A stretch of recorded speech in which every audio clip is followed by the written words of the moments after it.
Hello and welcome to It's Tea Time. I'm your host, Jonathan Sellers, and joined as always by my side is the Director of Athletics for Troy University, and that's John Hartwell. And John, football team went down to Louisiana Monroe over the weekend and almost got that first victory of the year in a close back and forth battle, but ULM was able to pull it out in the end. Yeah, it really was a very good football game, I guess, from a fan's perspective. And our guys showed a lot of resiliency.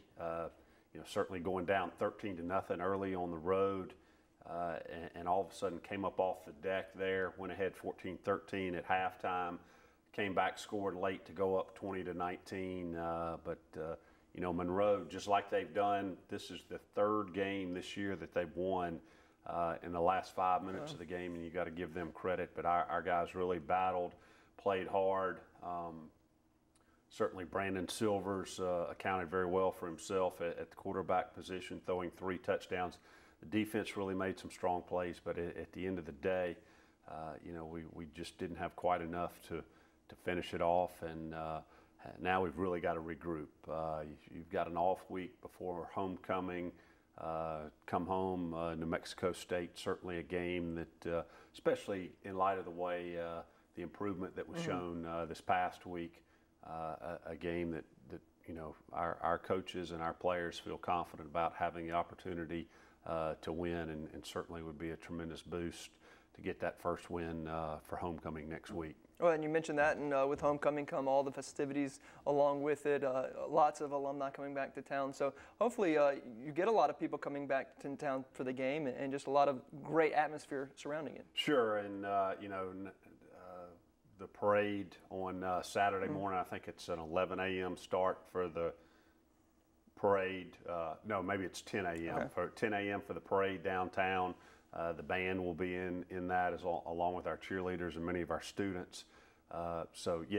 Next Saturday should be a really nice day. Hopefully we turn the calendar over tomorrow into October and a little cooler weather. So looking forward to the events of that game, and then turn around the following week and play Appalachian State, another of the newcomers to our league. So back-to-back home games will be nice to have. Speaking of home games, there was an announcement last week of a home-and-home series that Troy signed an agreement with, and that was with UMass. Sure. UMass will come to Troy in 2016, and then we'll turn around and go back there in 2018. I've had several people ask me in the last week, said, well, will that game be played in Foxborough at the Patriots Stadium or on campus there at UMass? We left that open in the agreement. I did have some discussion with their AD, so either one of those places is a possibility. But a tremendous opportunity for us because, the exposure in the New England Northeast area that we really haven't had in a while, and the opportunity to go up there, as well as, again, bringing another quality opponent here to Troy, which for 2016 gives us 6 home games. Again, so certainly one of those things that we're trying to make sure that on a consistent basis we have 6 home games. All right, well, let's look at the soccer team now. The first loss in 8 games over the weekend at South Alabama. It was a tough-fought game, but a good crowd went down to Mobile for that game, and that's got to be exciting to see. Yeah, it really is. When you look at the engagement of our student body and our fans for this soccer team, and yeah, it was a tough game, and 2 early goals for South Alabama. They got up 2-0. We battled back, were able to score, and just couldn't. Although we had quite a few shots on goal, just not able to press across. But I like the resiliency of this team. Certainly, with that winning streak over, I know this team's back hard at work and ready to start another one, and excited about the rest of conference play. All right, and volleyball, same thing for them. Just tough string of losses that they've endured right now, and they go on the road to face a couple of tough teams again this weekend. Yeah, they do, but again, a case where they've lost the last 4 matches all in 5 sets. So tough. Like Sonny was telling me, he said, hey, we're 10 points away from being 5-0 in the league, but certainly not there right now. And, this is a talented group, well coached, and, they'll get it done before the end of Sun Belt play. Speaking of getting it done, both golf teams have kind of picked up where they left off in the spring, both doing well. The men at Ohio State this weekend and the women competed well. I don't remember right offhand where they were, but doing really well. Yeah, they both really are, and they're, as the old term used to be, non-traditional seasons. Right. Certainly the seasons that truly count for them are the spring season leading up to the NCAA championships. But what the fall schedules do for our golf teams is give them an opportunity to move up in the rankings, right, and the overall rankings, which certainly come into play as you get into spring play and then certainly into the NCAA championships. So both teams there, again, it's not inconsequential that that new golf facility is a huge right, help for both of our men's and women's golf teams. Well, and let's look ahead to a season that hadn't started yet, but it is right around the corner, and that's basketball, and a lot of excitement for both the men's and women's basketball teams. Yeah, there really is. Coach Phil Cunningham on the men's side and Shanda Rigby on the women's side, both excited about the upcoming season. A lot of new faces on both teams, but a lot of talent too, and certainly excited about the upcoming season's practice officially opens next week for both teams. Certainly a date circled on that men's schedule is Monday, November 17th, when Ole Miss comes to town. And, we've got season ticket information has gone out. You can go on our website and click on there to buy your season tickets. Really making a push here over the next 2 or 3 weeks to expand our season ticket holder base, and looking forward to some exciting basketball. Yeah, the last time a SEC team from Mississippi came to Trojan Arena, it was the open of Trojan Arena. It was Mississippi State, and it was a great atmosphere for that game. So yeah, it really was, and we hope for the same result with a win this time around as well. Exactly. Well, a lot to look forward to coming up. Hopefully a big turnout from the Trojan Nation. Absolutely. One other thing to mention as far as basketball, our men's and women's basketball programs will have their fan day on Saturday, October 18th, prior to the Appalachian State football game. I think it'll get underway about 10 o'clock that Saturday morning. Both teams will have tents out in Tailgate Terrace, have posters out there, so you can come meet our basketball teams, get autographs signed, and actually once you enter into the stadium out on the plaza level, we're going to have a couple of portable goals set up out there, and some of our team members out there interacting with the fans as well. Well, very cool. Well, thank you for joining us, and we'll see you again next week. Thanks, Jonathan. All right, and stay tuned for more coming up on It's Tea Time. And welcome back to It's Tea Time as we take a look at the soccer team with the head coach of the soccer team, and that's Jason Hamilton. And Coach, y'all were down in Mobile over the weekend. Tough loss to South Alabama. Ended your winning streak, but great fan support down there cheering you on, but just couldn't quite squeak out the win. Yeah, absolutely. We knew it was going to be a tough game going into it, and the South's a great team. So they won the conference tournament last year, and we were both going in at that game at 8-2, so we're both on kind of a good start to the season. Right. So we knew it was going to be a tough game, and we kind of dug ourselves a hole. We made some pretty bad mistakes opening up the game, and 7 minutes into the game to be down 2-0 on the road is going to be tough to fight back for.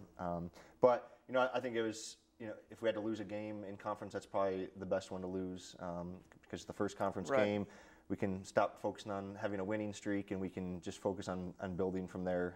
So I think hopefully it kind of wakes the team up that you got to show up for the conference games. They're going to be a little bit tougher, and have a much better start, because take those 7 minutes away, we were probably the better team the rest of the game, and we're unfortunate to not put 2 in and tie the game up. But we saw a lot of things that we liked.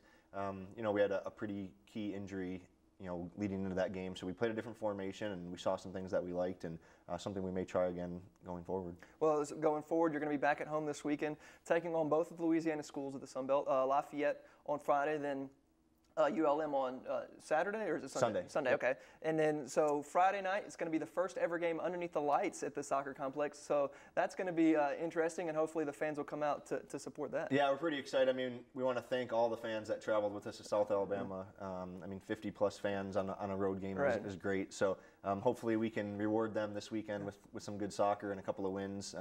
So, I mean, under the lights, it's a great atmosphere. I know the players are excited. Hopefully there's they're out there spreading the word and getting people there, but it should be, it should be pretty fun. The weather's going to be a little bit cooler, so it'll be enjoyable for the fans to be out there. And, I remember as a player going out there under the lights, and it's really exciting. So I know our players have already been out there a few times since the lights have been kicked on, and go out there and knock the ball around and just, kind of enjoy how it is. And that's going to be a 7 o'clock kick starting that game against Lafayette, right? 7 o'clock on Friday night and then 1 o'clock on Sunday. Okay, so that 1 o'clock game. What do you know about the Louisiana Lafayette team? Yeah, I mean, they're always a tough team to play against. They, they like to keep the ball. They like to, knock the ball around in the back and try and maintain possession. So it's just, something that we have to be prepared for, that when we win the ball, make sure we're connecting passes and keep the ball. You don't want to be chasing the game. Right. And I think it's it should be a really good game. It has been the past couple of years between those teams, and we're excited to be home. Right. We have to take advantage of our 4 home games that we have out of the 9 conference games. We really have to secure those games, and then try and steal some points on the road. So I know we're excited to be back home, and there it should be 2 pretty good games.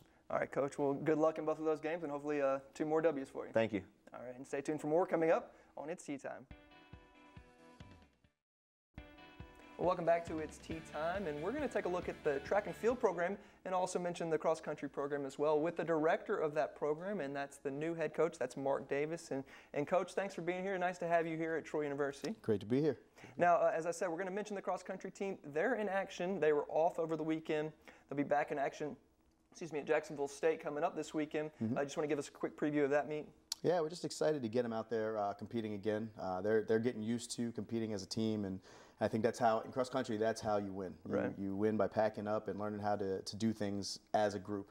And I think they're finally starting to figure that out. A little rough at first, but just like anything else, you practice to make everything right. And it doesn't seem like it, but their season is quickly winding down because conference championships is right around the corner. It is November 2nd. All right. Sunday, November 2nd. I know you've got some stuff you're looking forward to with the indoor season coming up, and that's going to be beginning of January, but I'm sure you're in full preparation for that right now. We are. We're in 8 hours a week of practice right now, so we're getting a lot of kinks out. It's been great, though. They're coming around well. At first, people weren't really ready for everything that was coming at them. It was a learning curve for both parties, myself as well as the kids. They had to learn me, I had to learn them. So, but it's coming around really well right now. I'm excited about it. Yeah, and since you were kind of a late addition, you didn't get added till the beginning of the summer, really. Right. You didn't get a lot of your recruits in here, so you're dealing with a lot of the old staff's recruits, which isn't a bad thing, but you're having to, as you said, deal with them and learn their personalities and things like that. How has that process been? That's been great. They've really bought into what we're doing, and I think that's the most important part of this. Right. None of these kids are kids that I knew before I got here. Right. I met maybe 10 of them I think my second visit here to Troy, and they've been great kids though. They bought in. There hasn't been any issue in transition. So I think they're enjoying it and doing well with it. Well, and if you could just quickly kind of give us a background of yourself, your experience in track and field, and kind of what you bring to the table. I came from Yale. I was there for 14 years as a sprints coach there. Okay. I was at Millersville, University of Pennsylvania for 4 seasons before that, and at Lafayette for 2 seasons before that. So this is my 20th year coaching. So I've been around for a little while. I know enough right now to figure things out on the fly, and that's what I've had to do for some things. It's been great though. Like I said, I love being able to come into a situation like this and really try to turn things around and make the best of the situation, because it is a great situation. And you mainly have a sprint background? Sprints, jumps, and hurdles, yeah. Okay. And so what familiarity did you have with the South and the Southeast before you came down here? Absolutely none. I'm a northern guy. I've been there my whole career. So I wanted to change, and I think that this was the best change I could have possibly made. It hasn't been much of an adjustment. It's been great. The people here are great. Food is great, obviously. School is great. So I'm just grateful that they gave me a chance to come here and try to get things on the right track. And how are you doing making connections with the high school coaches and local track coaches? It's been going well. You know, I've been using connections. With Yale, we were recruiting nationwide. So, you know, I had some connections in terms of coaches down here, but not as many as I would have liked. Right. We've had a lot of local coaches call and get in touch with us just to find out more about us and, you know, recommend kids to us. Right. So, you know, that hasn't stopped at all. Right. I think they know the reputation of the school. They know what the school can bring to the table first and foremost, and you know they look at the bios with all of us that have come in. You know, I think that it kind of speaks for itself. All right, Coach. Well, thank you, and it's nice to meet you, and can't wait to talk to you more throughout the track season coming up. Sounds good. Appreciate it. All right, and stay tuned for more coming up on It's Tea Time. And welcome back to It's Tea Time as we take our final look at Troy sports for this episode, as we're going to talk some volleyball with the head coach of the volleyball team, Coach Sonny Kirkpatrick. And Coach, right now it just seems like your team is having a tough string of luck. You've lost a few in a row, all in 5 sets. And so what's the team's mindset right now? It's just we have to get a little bit better at finishing. We said at the beginning of the year that any team on any given night can win, and for the first time really, all of the teams are really, really close in personnel, and it just comes down to getting a couple more points, and that's exactly what's happened. We've put ourselves in positions to win. We just unfortunately haven't been able to push through and get those last couple points of the match. Well, just talk about those 2 over the weekend. You played 2 at home Friday night and Saturday. Just talk about those matches. As always, our crowds was awesome with the fraternities and all of our fans from around town coming in, and started off really strong against Arkansas State, won the first 2 games, and then they made a couple adjustments that we never really recovered from, and unfortunately we lost in extra points. On Saturday night we played Texas State, who was undefeated coming into the match, and we knew they'd be really, really good. They were a really good defensive team, and again we kind of got off. We lost the first game, won the next 2 to go up 2-1, and then we were at 20-20 in the 4th game, and they just made some more plays than we did, and we ended up losing 15-12. So I think we're close. We just, again, need to finish up as we get a little bit closer toward the end of the match. Well, you played your 4 of your last 5 at home. Now you've got 4 of your next 5 on the road, and that starts this weekend as you head to Georgia Southern and then App State. 2 teams you've already played already. You beat Georgia Southern, then lost to App State. So what are you looking forward to in those matches? You know, we kind of understand what both teams want to do. Now, also, they know what we kind of want to do too. And it just comes to who makes the better adjustments on the match night. And, you know, I think we'll be ready to play. I know our team is not really excited about losing the last 4 and 5 games. And I think we'll be really, really focused going in and making sure we take care of the ball on our side. All right, Coach. Well, good luck this weekend, and hopefully you'll come back with 2 victories. Thank you very much. All right, and join us again next week for more on It's Tea Time.